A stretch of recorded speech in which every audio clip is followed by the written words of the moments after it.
Pada pertengahan Januari 1982, salah satu impian Imelda Marcos akhirnya terwujud. Festival Film Internasional Manila terlaksana dengan meriah. Istri Presiden Ferdinand Marcos yang berkuasa di Filipina saat itu memang sangat berambisi membuat Manila menjadi pesaing Cannes sebagai ibu kota film dunia. Acara yang diselenggarakan di Manila Film Center berlangsung meriah dan spektakuler. Para bintang film kelas dunia seperti George Hamilton, Brooke Shields, Franco Nero, Ben Kingsley, dan Robert Duvall hadir dan berpesta di festival itu. Mereka tidak menyadari, gedung tempat mereka berpesta itu dibayangi tragedi yang merenggut banyak nyawa manusia. Bahkan, di bawah lantai yang mereka injak itu pun, konon, terdapat mayat manusia yang belum terkubur dengan layak. Mayat-mayat yang terkubur di lantai itulah yang konon membuat Manila Film Center menjadi tempat paling angker di Manila. Semua ini diawali oleh impian muluk Imelda Marcos untuk melangsungkan Festival Film Internasional Manila di suatu gedung mewah yang dirancang menyerupai Parthenon, kuil yang diperuntukkan bagi Dewi Yunani kuno. Celakanya, Imelda mendesak agar gedung tersebut segera diselesaikan dalam waktu pendek. Bermodalkan 25 juta US dollar, Manila Film Center dibangun dengan melibatkan tak kurang dari 4.000, bahkan ada yang menyebut 7.000 pekerja yang bekerja dalam 3 giliran selama 24 jam tanpa henti. Bayangkanlah, 1.000 pekerja membangun lobi gedung itu dalam 72 jam, yang normalnya perlu waktu 6 minggu. Di tengah proses pembangunan, Imelda dan Presiden Marcos mengubah rencana gedung itu.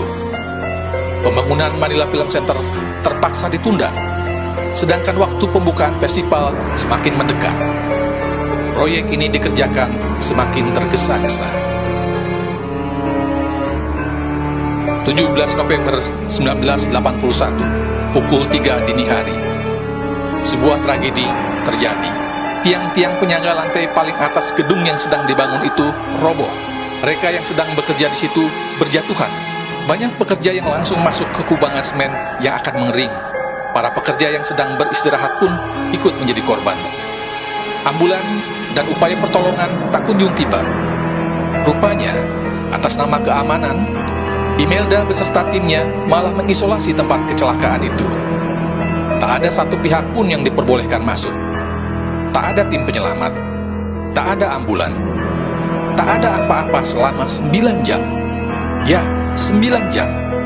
Sudah bisa dibayangkan, itu membuat jumlah korban tewas menjadi tambah banyak. Siangnya, upaya penyelamatan dilakukan terhadap korban yang masih hidup. Itu pun tidak optimal. Kecelakaan ini konon membuat Imelda Marcos khawatir. Ia cemas penyelesaian pembangunan Manila Film Center akan terhambat dan akan membuat istri presiden itu malu karena festival film internasional yang diimpikannya akan tertunda. Lalu apa yang terjadi? Agar bangunan itu segera selesai, muncullah perintah untuk tidak berlama-lama melakukan penyelamatan dan perbaikan. Bahkan, ketimbang memperbaiki bagian bawah yang rusak dan dipenuhi jenazah pekerja yang jatuh, ada perintah yang tegas menyatakan semen saja. Artinya, banyak pekerja yang mati di situ tidak diangkat dan dikuburkan dengan layak. Mayat mereka yang masih terhimpit puing dan masuk dalam adonan semen langsung ikut di semen lagi. Bahkan banyak orang meyakini korban luka pun ikut terkubur hidup-hidup di situ.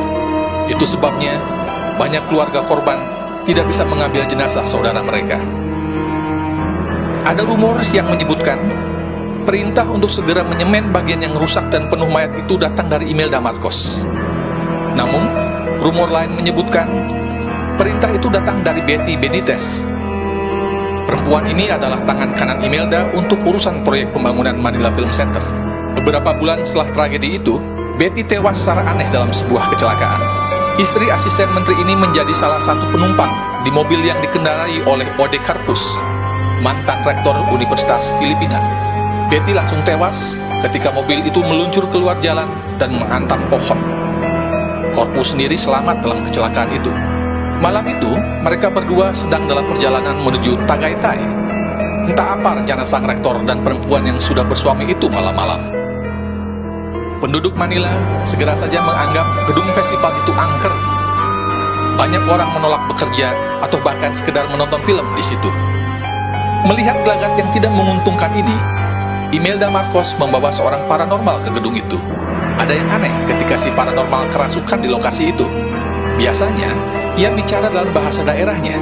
Tapi saat itu, tiba-tiba saja ia berbicara dalam bahasa Inggris. Sekarang ada 169, Betty bersama kami.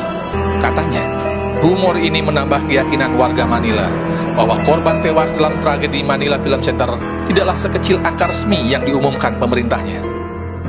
Sampai sekarang, warga Manila yang masih ingat tragedi itu tetap percaya gedung yang sudah berubah fungsi itu tetap dipenuhi hantu. Rintihan orang kesakitan konon sering terdengar di gedung itu. Bahkan ada cerita yang beredar, beberapa bagian tembok berkali-kali terlihat mengucurkan darah. Di lantainya sering muncul potongan tangan yang merayap-rayap. Pada tahun 90-an, hampir 10 tahun setelah tragedi itu, seorang asing mengunjungi gedung Manila Film Center.